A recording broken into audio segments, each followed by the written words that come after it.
9 பூண்டு நீங்கள் வந்து இந்த மாதிரி நீங்கள் இடித்து அதில் சேர்த்துக்கலாம். அவ்வளோ வாசனையாக இருக்கும். இப்போ இதெல்லாம் சேர்த்துட்டு இதை அப்படியே வந்து ஒரு மிதமாக அதை வதக்கி விடுங்க. இது வந்து ஒரு நிமிஷத்துலேருந்து 2 நிமிஷம் அதை வதக்கிடலாம். மீன் குழம்புக்கு வந்து பார்த்திங்கன்னா புளி நல்லா கரைச்சி ஊற்றுவோம். ஆனால் நான் இன்றைக்கி வந்து தக்காளி ஜாஸ்தியாக நான் சேர்க்குறேன். ஒரு 3 பெரிய தக்காளியை இந்த மாதிரி கட் பண்ணி வச்சுருக்கேன்.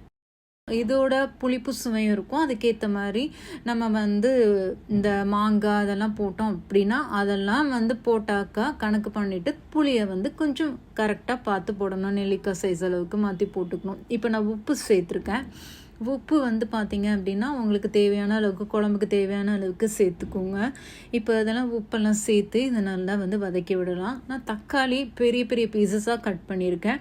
நீங்கள் சின்னதாக கூட நீங்கள் கட் பண்ணிக்கலாம். ரொம்ப பெருசாக இருக்குது, சின்னதாக கட் பண்ணி கூட நீங்கள் சேர்த்துக்கலாம்.